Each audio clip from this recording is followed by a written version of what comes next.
The movie starts with a couple named John and Sarah are deciding on the color for their future baby's nursery. After struggling with IVF for so long, they are finally blessed with a pregnancy. Sarah works as a mathematics professor at a college, while John is a building architect at a prestigious company. One day, his ex-girlfriend, who also works there, informs him that she will be joining him to show a new house to a client. John hesitates, but she convinces him it will be their last project together. Reluctantly, he agrees. Meanwhile at home, Sarah is happily playing the piano when she suddenly feels a sharp pain in her abdomen. She tries calling John, but he doesn't answer, as he is busy with the house showing. Later, John notices 3 missed calls from Sarah and rushes to the hospital where he receives devastating news. Sarah has lost the baby. The following weeks are difficult for the couple. One day, Sarah suggests they move out of their current home for a fresh start. They begin house hunting but struggle to find anything they like. Their realtor then suggests meeting EMT, a man known for his connections and ability to find unique properties. The couple drives up to a grand mansion perched on a hill to meet EMT Claymore.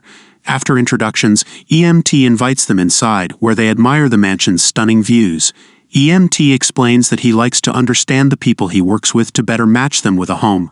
Over drinks, the couple shares details about their lives. EMT then asks if they would be happy living in this house. Sarah replies that a house alone doesn't bring happiness, but a home does. EMT smiles, sips his drink, and proposes they spend the night there. Since both have been drinking, they agree and stay in the guest house. That night, they fantasize about living in the mansion and rekindle their love. The next morning, they discover a note from EMT. He writes that the house brings back too many memories of his late wife, and that he has decided to gift it to them. However, there is one condition: they must never open the cellar door. If they do, ownership of the house will revert to him. Their realtor confirms she handles EMT's real estate dealings. John is initially reluctant, but Sarah convinces him that given their financial struggles, this is an opportunity they can't refuse. The couple signs the papers, moves in, and begins a new chapter in the mansion. The couple hosts a housewarming party, and co-workers from John's office attend. Among them is Alyssa, John's ex-girlfriend, who gives Sarah a jasmine flower claiming it's her favorite. Sarah recalls meeting Alyssa at John's office party. Later, John confronts Alyssa by the restroom, telling her she shouldn't have come. She says she was checking on him after the loss of the baby, but John insists she leave him alone. They are interrupted by a guest who reports someone outside with gasoline. John confronts the man, who warns him to burn the house down before it's too late, and leaves. The next day, Sarah meets a neighbor named Catherine, who introduces herself, invites Sarah for a drink, and hopes they stay in the area. Meanwhile, John is informed at work that he has been temporarily suspended due to a sexual harassment claim by Alyssa. He vents to a friend but hides the suspension from Sarah, who tells him about her plan to return to work the next day. Later, John's friends sow curiosity about the cellar in his mind. After Sarah leaves for work, John attempts to open the cellar but fails. He contacts the city planning office to obtain the mansion's blueprints. The employee tells him that the previous owner, Paul McManus, had requested the prints but could not be reached afterward.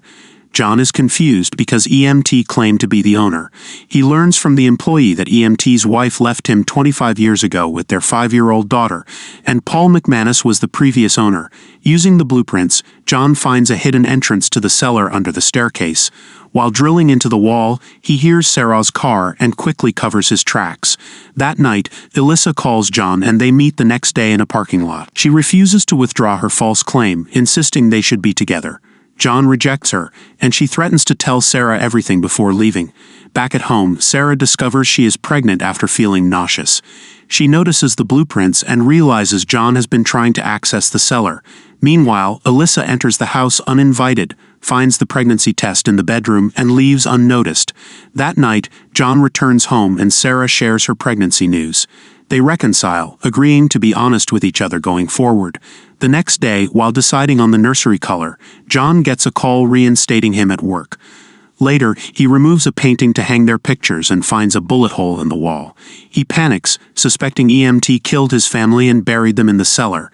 Sarah remains calm, urging him not to stress for the sake of the baby, and they drop the subject. The next day, detectives arrive at John's workplace because Alyssa has been missing for a week, and her car was found abandoned on the side of the road near a bar. Meanwhile, Sarah meets her neighbor, Catherine, and asks her what she meant by the comment, "I hope you stick around." Catherine explains that the house has hosted many families, with the McManus family being the last. She adds that she enjoys seeing John during her afternoon walks. Surprised, Sarah realizes that John should have been at work during those times. Later, she sees the news about Alyssa's disappearance and confronts John. He claims the police have been investigating and insists he only learned about it that day. While John is taking a shower, Sarah checks his emails and discovers one from HR about his suspension. She also finds his call logs, revealing that he had contacted Alyssa.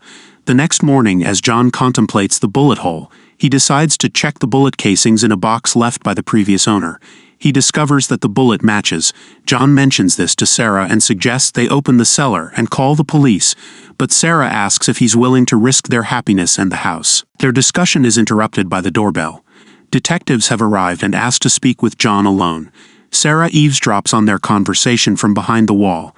The detectives question John about Alyssa's harassment claim. He explains that Alyssa had developed an infatuation with him, and that he met her in the parking lot to tell her to stay away from him. The detectives then ask where he was on March 19th, as Alyssa's phone last pinged near the area. Sarah steps forward and lies, saying John was with her that day helping restore the house since they are expecting a child. The detectives congratulate them on the pregnancy and ask them to keep in touch. After the detectives leave, Sarah talks to John and tells him she knows about his affair with Alyssa. She mentions how he smelled like jasmine the night he came home from an office party when they were engaged. She also knew he was with Alyssa the day they lost their baby.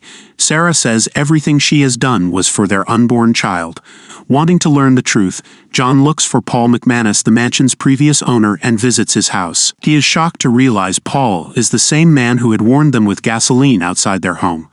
Paul tells John that he was tricked into taking the mansion for free. At first it made him feel successful, but it later ruined his marriage. Paul says he regrets never opening the cellar and warns John to be careful. John goes back home and tries to break into the cellar, but Sarah stops him by hitting him on the head, knocking him out. When he wakes up, Sarah admits that Alyssa came to their house, threatened her, and tried to harm their baby. Sarah says she shot Alyssa in self-defense, hid her body under the staircase, and then abandoned Alyssa's car at a bar. She also misled John by driving away and pretending to take time off through an email sent from Alyssa's account. Sarah explains that her plan was working until John found the bullet hole. When John offers to get her a good lawyer, Sarah points a gun at him and says she will defend herself if needed. She accuses John of wanting to ruin everything and insists they move on and start fresh. A few months later, the couple appears happy again. Their friends throw Sarah a baby shower. They receive a note and a key from EMT. The note congratulates them for turning the mansion into a real home and gives them permission to open the cellar door. The story ends without revealing what's inside the cellar. Some might think there was nothing there, and EMT, being rich and eccentric, was testing them. People are naturally curious when told not to do something, so maybe it was a challenge to see if they would pass. In the end, John and Sarah succeeded, and the mansion truly became theirs. Thank you for watching. Don't forget to subscribe. See you in the next video.